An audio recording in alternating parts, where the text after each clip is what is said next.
Welcome, dear friends. Blessed Advent to you. Today's podcast draws inspiration from the first meditation of divine intimacy by Father Gabriel of St. Magdalen, titled The Lord Comes From Afar. This episode is the first of a three-part series exploring the themes of this beautiful meditation. For more Carmelite resources, visit the General Curia of the Teresian Carmel at discalcedcarmelite.com. Now let us begin our journey into Father Gabriel's profound spiritual insights. Welcome to our deep dive into the heart of Advent. Perfect timing, too. As we prepare to light that first candle on the Advent wreath. The first one. We're turning to a meditation that I think really captures the essence of this season. The Lord Cometh From Afar by Father Gabriel of the Order of Discalced Carmelites. It's a reflection that I think invites us to journey deeper into holiness, intimacy with God, and our mission in the world, all through the lens of the Incarnation. Powerful. So, and I think for our listeners, especially those familiar with the Carmelite tradition, this exploration will resonate deeply. The emphasis on cultivating an interior life, on that deep yearning for union with God, is so central to the Carmelite spirit. It really sets the stage for a rich exploration. It does. So tell me what struck you most as you delved into this meditation. Well, Father Gabriel opens with these incredibly powerful lines from Isaiah.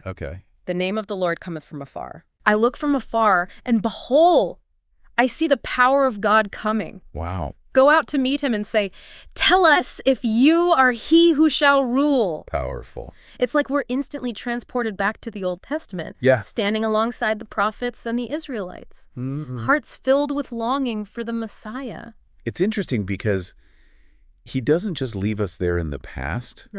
He immediately connects this ancient longing to our own experience of Advent. It's a reminder that this isn't just a historical event we're commemorating. But a living anticipation. That's meant to stir our hearts each and every year. Like we too are called to have that longing. It's about realizing that we, like the Israelites, are a people of anticipation, a people waiting for the fullness of God's revelation. And Advent invites us to renew that longing, to awaken that deep desire for the coming of Christ. And not just his coming 2,000 years ago, but his continual coming into our lives. Into our very soul. That's where it gets really fascinating. I was going to say, that's a good distinction. Father Gabriel reminds us that. While Christ's birth in Bethlehem happened centuries ago, his coming into our hearts through grace is an ongoing reality. It's a constant invitation to deeper intimacy, to greater transformation. This idea of grace transforming us is really at the core of the meditation, wouldn't you say? Absolutely. He uses this beautiful phrase, another Christ, to describe the effect of grace on the soul. It suggests that Advent isn't just about passively waiting for something to happen. It's about actively allowing God's grace to shape us, to mold us into the image of his Son. It's an active participation. That brings to mind St. Paul's words in his letter to the Romans, where he urges us to cast off the works of darkness and put on the Lord Jesus Christ. It's such a vivid image. It is a really good image. Isn't it? It's not simply about believing in Christ intellectually, but about embodying his teachings, his love, his very way of being in the world. It's about allowing his grace to transform us from the inside out. So Advent becomes this time of spiritual renewal.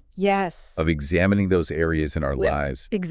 Where we might still be clinging to the works of darkness. Those habits, patterns. Or attitudes that prevent us from fully reflecting Christ's light. It's like a spiritual house cleaning. Preparing our hearts to be a dwelling place for Christ. And Father Gabriel takes this idea even further by introducing the concept of Christ's triple coming. Oh, the trippy coming. Yes. That's right. This is where the meditation really starts to open up new dimensions of understanding. We have the coming in Bethlehem, which we've been discussing. But then there's the coming through grace that you mentioned.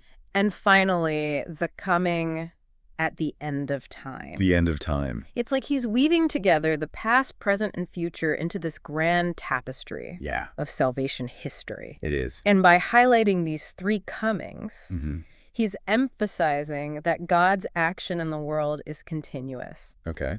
It's a reminder that just as the Israelites waited with confident expectation, so too are we called to live with vigilance and trust. Right. Knowing that Christ is always coming to meet us, whether in the quiet moments of grace or in the final consummation of all things. Right. Speaking of that final coming. Yeah. He even uses that powerful image from the Gospel of Luke, where the Son of Man comes in a cloud with great power and majesty. Wow. It's a reminder of the ultimate horizon toward which our lives are oriented, the ultimate fulfillment of all our Advent longing. And yet, even as we anticipate that glorious second coming, the focus remains on the present moment. Yes. On how we're preparing our hearts for Christ's continual coming into our lives through grace. Right.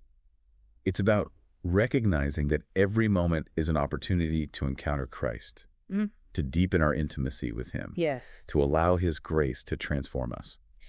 And that brings us to the colloquy section of the meditation. Okay. Where Father Gabriel shifts from reflection to direct address. Okay. Speaking to Jesus with this raw, vulnerable longing. Okay. That's so characteristic of Carmelite spirituality. Before we jump into that, yes, could you explain what a colloquy is? Of course. For those who might not be familiar. A colloquy is a form of prayer. Okay. Where we speak directly to God, to Jesus, or to the saints. It's like having a heart-to-heart conversation, pouring out our thoughts, feelings, and desires. It makes those encounters with the divine so much more personal and intimate. Exactly. I like that. And in this colloquy, Father Gabriel echoes the cries of the prophets, saying, "O Lord, send him whom you are going to send.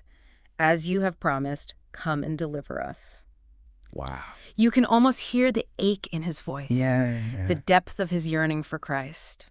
It really challenges us to ask ourselves, yes, how deeply do we desire this encounter with Christ? How fiercely are we cultivating that continual longing and waiting for him to enter into the depths of our being? It's so easy to get caught up in the business of the season, the external preparations. But Father Gabriel reminds us that the true heart of Advent lies in this interior preparation, in readying our souls to receive the gift of Christ's presence. And I think this is where many of us, myself included, might struggle. It's one thing to conceptually understand the importance of inner preparation, but quite another to actually live it out, especially amidst the hustle and bustle of December. It is a challenge. How can we stay focused on cultivating that inner space for Christ when there are so many other demands on our time and attention? That's a great question. And one that I think many of our listeners are probably wrestling with as well. For sure. What's so helpful about Father Gabriel's meditation is that he doesn't shy away from the challenges inherent in this process. He acknowledges our human weakness. Our struggle to love Christ fully and consistently. He even says, "My love is so limited, weak, and imperfect. Make it strong and generous. Enable me to overcome myself so that I can give myself entirely to you." It's a humble plea. It is. For God's grace to empower us in love. Recognizing that we can't do this on our own strength. It's acknowledging our limitations. And it's precisely because of this recognition of our need for grace that he highlights that beautiful quote from T.J. Way. What a consolation it will be, O Lord, at the moment of death, to think that we shall be judged by him whom we have loved above all things. It's a profound shift in perspective, isn't it? It is. It really is. It reframes judgment not as something to be feared, but as an encounter with love itself, with the one who knows us more intimately than we know ourselves. It moves us away from a transactional view of our relationship with God, where we're constantly trying to earn his favor, and invites us into a deeper experience of trust and surrender.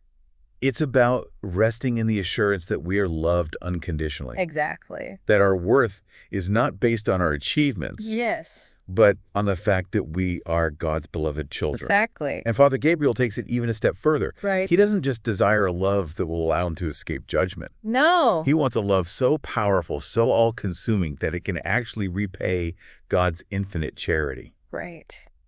That feels incredibly daunting, to be honest. It is. How can we, with our limited human capacity for love, right, even begin to comprehend, let alone repay, the immensity of God's love for us? That's a question that's challenged theologians and mystics for centuries. I bet, yeah. I think the key lies in understanding that it's not about achieving some kind of quantitative equivalence. Sure. It's about a qualitative transformation of our hearts. Okay. A surrendering to the work of grace that allows God's love to flow through us. So it's less about earning God's love and more about becoming vessels of his love. Precisely. Allowing it to radiate outwards into the world. And this desire to become a vessel of God's love leads Father Gabriel into this incredibly poignant plea. Okay. O Lord, do not, I beseech you, permit that this exceeding great love which led you to become incarnate for my salvation be given in vain. Wow. It's a recognition of the immense gift of the Incarnation and a heartfelt desire to not let that gift go to waste. I see. He's acknowledging that our souls desperately need Christ's healing touch. Right. That we are often languishing in a state of spiritual languor and tepidity. It's an honest admission of our human weakness and a cry for God to awaken us from our slumber. And instead of leaving us wallowing in our weakness, he ends with this powerful call to action. Yes. Come, Lord, come. I am ready to welcome your work with a docile, humble heart, ready to let myself be healed, purified, and strengthened by you. It's a declaration of surrender. It is. Of willingness to let go of our own agendas and Yeah. fully embrace God's plan for our lives. Right? Even if it means sacrifice and discomfort. Yeah. It's a beautiful way to end this first part of our exploration. It really sets the stage for a deeper dive into the practical implications of these insights. It does. Which we'll be exploring in our next segment. Yes. I'm eager to unpack those practical aspects because Yeah. I think that's where the rubber meets the road for many of our listeners. For sure. How do we take these profound theological truths Yes. and translate them into concrete actions, habits, and ways of being that make the spirit of Advent come alive in our daily lives? That's the million-dollar question. Yeah. And one that we'll be tackling head-on in part 2 of our deep dive. Okay. Stay tuned. Looking forward to it.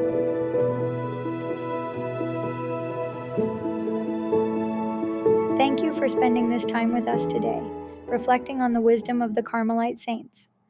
I hope these words have inspired and uplifted you. Until next time, may God bless us and keep us close to his heart. Take care and see you soon.